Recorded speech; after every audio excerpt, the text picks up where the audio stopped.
The nation is currently under silence period as the political parties and candidates have largely adhered to the election code of conduct for tomorrow's parliamentary and provincial elections. With the election fervour now completely set in, politicians and experts have called on the general public to exercise their franchise judicially to pick the right candidate.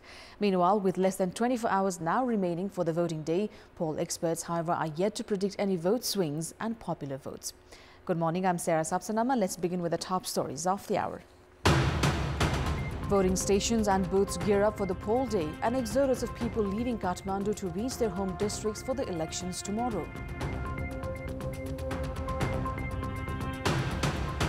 Following widespread protests from industrialists and business persons, Nepal Rashtra Bank makes preparations to amend its directive which was implemented from last month. Malaysia votes today to elect 222 lawmakers for the lower house. A tight contest leading towards a hung parliament predicted.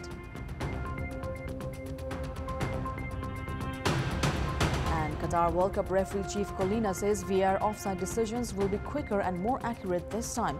World Cup fan festival in Dubai getting ready for football fiesta.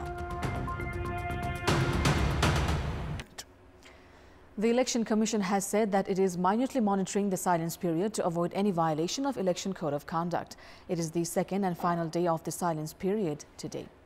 According to the Apex Election Authority, all mechanisms from the centre to districts have been activated to monitor possible violations of Election Code of Conduct during the silence period for tomorrow's provincial and parliamentary elections. Security departments have been mobilised in coordination of chief election officers of all 77 districts. The Commission has said that violations of Election Code of Conduct have not been reported so far.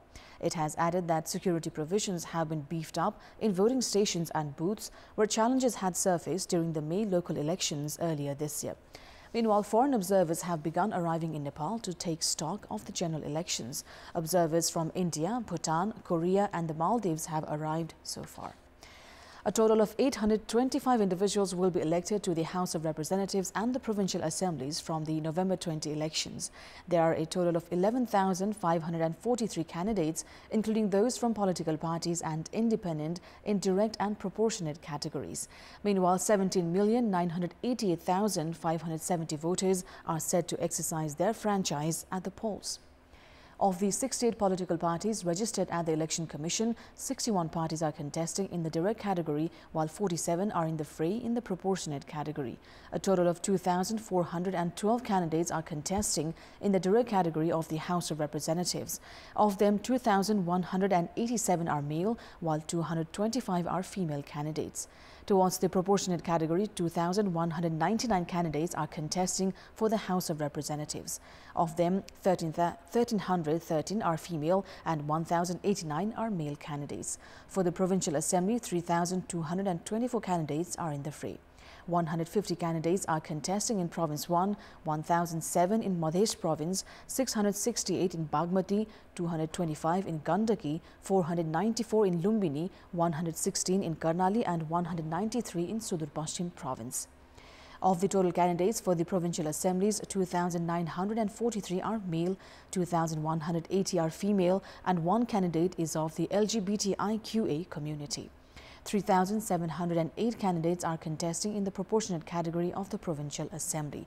The November 20 polls will elect 275 members of the House of Representatives, 165 from the direct category, 110 from the proportionate. Of the 275 members, 128 will be elected from Province 1, 32 from Madhya, 33 from Bagmati, 18 from Gandaki, 26 from Lumbini, 12 from Karnali and 17 from Sudur Paschim. Meanwhile, 550 members will be elected to the provincial assemblies, 330 from the direct category and 220 from the proportionate. Of the total 17,988,570 voters, 8,847,579 are male and 9,140,806 are female. Likewise, 185 are from the LGBTIQA community. Bagmati province has the highest number of voters at 3,471,492 voters, while Karnali has the least at 1,084,003 voters. A total of 10,892 voting stations and 22,227 voting centres have been set up for Sunday's election. Of these centres, 100 are physically challenged friendly.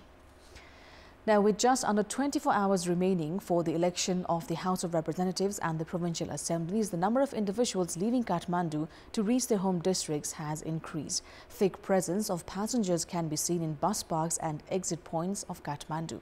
Such presence of public at bus parks leaving Kathmandu just a few days before the polls reflects that election almost carries the sentiments of national festivals. Large number of people were seen in Koteshwar, Kalanki and Gongabu among other Kathmandu exit points. While some political parties and candidates have arranged vehicles for their supporters, others have made their travel arrangements on their own. Those leaving the valley to cast their ballots have said that every single vote was equally significant in ensuring election of an appropriate candidate for national prosperity. Such enthusiasm is an evidence to increasing awareness among the public about the significance of periodic elections and their voting rights. The government has declared public holidays from Friday till Monday to facilitate voting for the general public. It's time now for our segment Public Pulse, where you text us with your opinion. Public Pulse. The question is, who should be more responsible to ensure effective implementation of Code of Conduct during the silence period? Your options are A, Election Commission, B, political parties and candidates, and C, voters. The voting is on. Type NEWS, select your option A, B or C and send it to 34001 to share your opinion with us. Now, in our Public Voice segment, we've asked the general public in several provinces how excited are they for Sunday's elections. Let's take a look at what they had to say.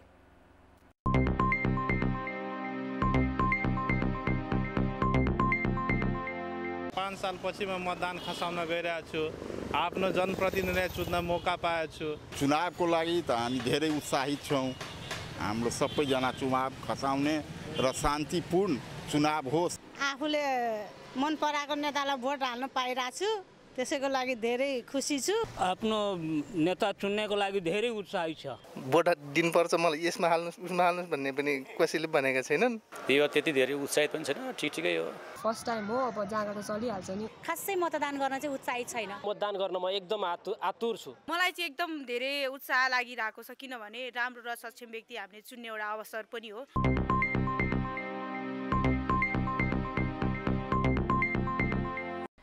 Following widespread protests from industrialists and business persons, Nepal Rashtra Bank has made preparations to amend its directive, which was implemented from the 18th of October.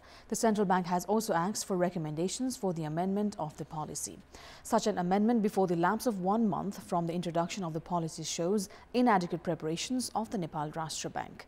At a time when the banks were imposing 12% interest rates on loans, Nepal Rashtra Bank introduced a policy related to current capital loans on the 18th of October. However, the central bank was compelled to seek recommendations for amendments in the policy after it was widely protested by industrialists and business persons. Instead of furnishing recommendations, the business fraternity has been demanding withdrawal of the policy. At a time when the share market and real estate are down, businesses and industries were compelled to pay their loans back because of the policy of Nepal Rashtra Bank. Experts are of the opinion that the NRB formulating policies without considering the suggestions of the stakeholders and retracting after widespread protest hurts the prestige of the central bank. Responsible entities must hold adequate consultations before making any policy public. Such policies should be amended over time as well. However, the recent move of Nepal Rashtra Bank has only drawn criticisms. Now, even as challenges of shortage of chemical fertilizers and adverse weather conditions persist, the Ministry of Agriculture has projected this year's paddy production to match that of the previous year. Data of provincial agriculture ministers provided to the centre show good signs. Farmers are busy harvesting paddy in many parts of the country. Despite some damages caused by the rain, the Ministry of Agriculture has learnt of good paddy production in Province 1, Madhesh Province and Lumbini, the provinces considered fertile for paddy. The farmers of these provinces are enthused as well. From Chumchor of Jumla at an altitude of 2,790 meters above the sea level to Bhaktapur, considered the most fertile in South Asia, 2,300 species of paddy are produced in Nepal. Based on the favorable data from pocket regions, the Ministry of Agriculture has expected an increase in production of paddy this year.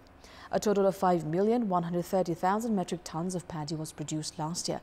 However, domestic demand of paddy stands at 6.5 million tons. Rice worth 48 billion rupees is imported in Nepal every year. It is imperative for the government to prioritize increase in paddy production to curb the import of rice to make Nepal independent in paddy production. It's time now for the international update.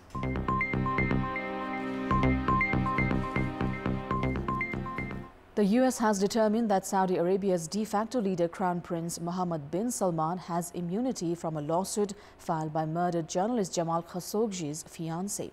Khashoggi, a prominent Saudi critic, was murdered at the Saudi consulate in Istanbul in October 2018.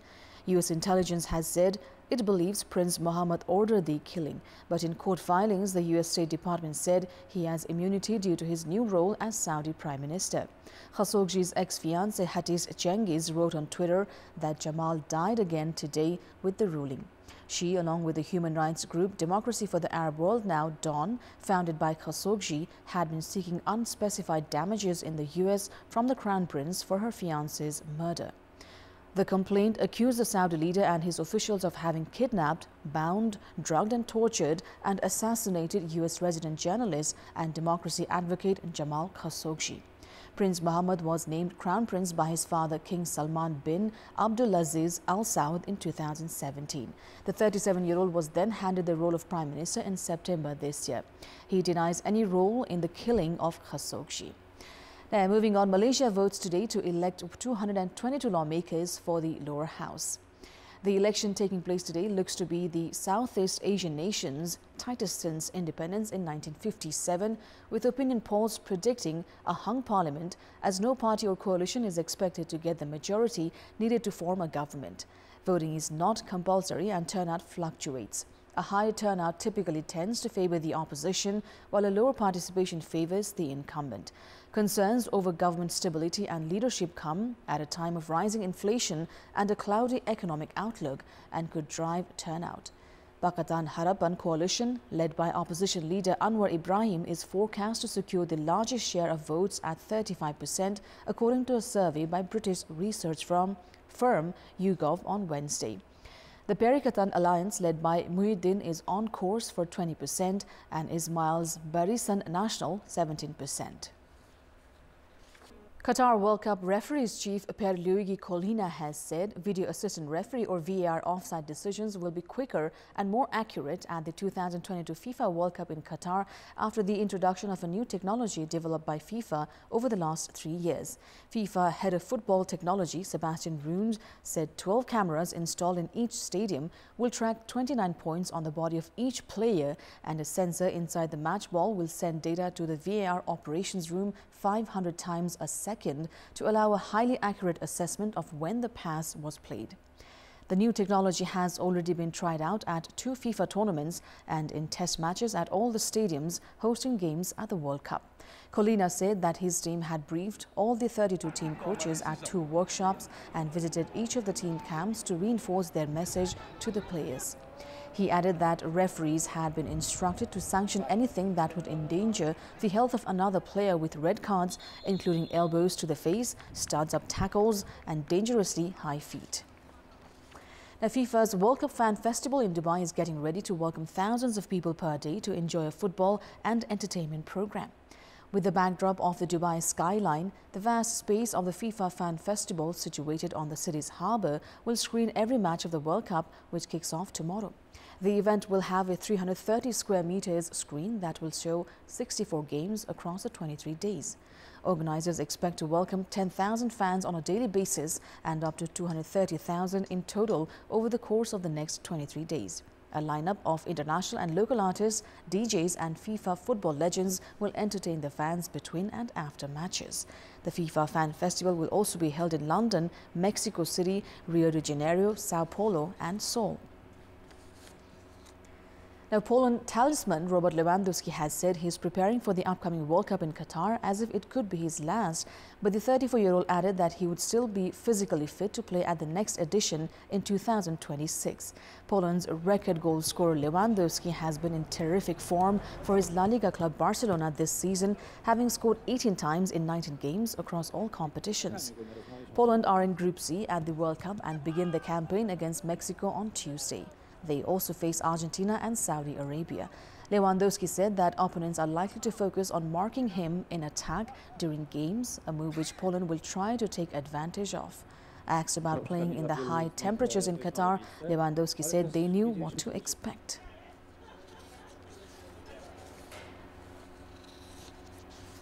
That's all for the moment. Thank you for watching. Bye for now.